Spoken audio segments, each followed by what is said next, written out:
You know the moment. It's not a fight. It's not even loud. It's that Tuesday night when everything was finally going well. You laughed at dinner. You made plans for the weekend. For the first time in months, you felt like you were actually with them.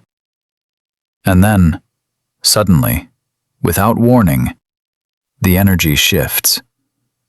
They go quiet. They pull back physically. Maybe they start picking at their phone or talking about work logistics instead of looking you in the eye. And your brain immediately starts spiraling. What did I do? Did I say too much? Is this it? Is the love gone? Why does closeness always feel like the trigger for distance? You feel alone in the same room. Again. Here is the truth that changes everything. They didn't pull away because they stopped loving you. They pulled away because they started feeling you. See, mainstream dating advice tells you that if someone pulls away, they're just not that into you, or that you need to play hard to get. But that's a lie. The relationship didn't get harder because your connection faded. It got harder because your safety increased. And for an avoidant partner, safety can feel terrifyingly like a trap. You are not failing at love. You are not too much. And this is not a sign that you chose the wrong person. Every couple who has ever tried to bridge the gap between anxiety and avoidance has stood exactly where you are standing right now. By the end of this video, you will understand exactly what is happening in your partner's nervous system when things get perfect, and you'll have the tools to stop chasing and start connecting. Let's get into it.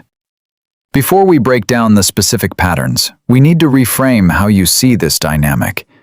Because if you don't change the lens, you'll keep trying to fix the wrong problem. Most couples believe that when an avoidant partner pulls away, it's a signal of disinterest. They think, if they loved me, they'd want to be closer. So, the anxious partner tries harder. They text more. They ask, "Are we okay?" They try to schedule quality time to fix the drift. But the real truth is much deeper. When safety leaves a relationship, the love doesn't disappear. It goes underground. For someone with an avoidant attachment style, intimacy isn't just about affection. It's about autonomy. Their nervous system is wired to equate engulfment with danger. So, when things get perfect, when the emotional stakes get high, when you start talking about the future, when the vulnerability deepens, their alarm bells don't ring because they're bored. They ring because they're overwhelmed. What looks like stonewalling is usually someone who has been so overwhelmed by their own feelings for so long that silence is the only protection they have left. They aren't pushing you away. They are pulling themselves back to center. And here's the part no one talks about. Trying to pull them closer when they are in this state doesn't create intimacy. It creates pressure. And pressure is the enemy of desire for an avoidant. So, let's look at the 5 specific reasons this happens and how to shift the dynamic from a cycle of chase and withdraw to a cycle of secure connection. First, let's talk about the intimacy hangover. Most people in relationships expect consistency. If we had a great weekend, we should have a great Monday. If we had a deep conversation tonight, we should feel connected tomorrow. That's the anxious expectation. But here's the psychological truth. For an avoidant partner, deep emotional intimacy is metabolically expensive. It drains their social battery in a way that small talk never does. After a moment of profound closeness, their nervous system needs to recalibrate. They need to return to their baseline of independence to feel like themselves again. Think of it like this. Imagine you just ran a marathon. You wouldn't expect to sprint the next day. You'd need rest.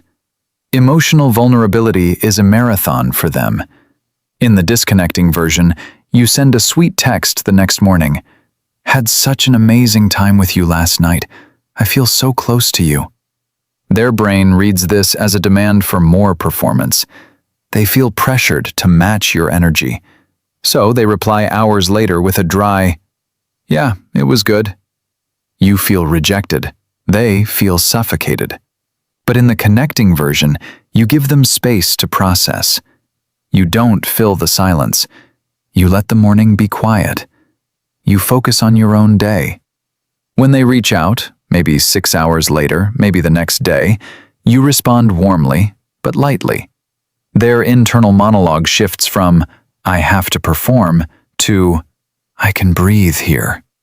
And when you do that, the walls between you start to come down without either of you having to say a word. This leads us to the second point, which is the one most couples never figure out. The pull-away isn't about you. It's about their identity. Most couples believe that love means merging. Two become one. We share passwords, we share friends, we share every thought. But for an avoidant, merging feels like disappearing. Here's the deeper truth. Avoidants often struggle with a fragile sense of self. They define themselves by their independence. When a relationship gets perfect, the boundaries blur. They start to wonder, who am I outside of this us? The pull-away is an attempt to reclaim their individuality. It's not a rejection of you, it's a rescue mission for themselves. In the disconnecting version, you notice them drifting, so you suggest doing everything together. "Let's go to your friend's party together." Or, "Let's spend the whole Sunday cuddling." They feel their autonomy slipping. They panic. They withdraw further to prove they still exist as separate entities. But in the connecting version, you actively encourage their solitude. You say, "Hey, I'm going to read all afternoon. You should go hit that hiking trail you've been talking about." You show them that you are secure enough to let them go. Something in them says, "She doesn't need me to stay to be happy. I can choose to come back." That's the shift that turns a relationship that feels like a negotiation into one that feels like a refuge. Here's where it gets really interesting.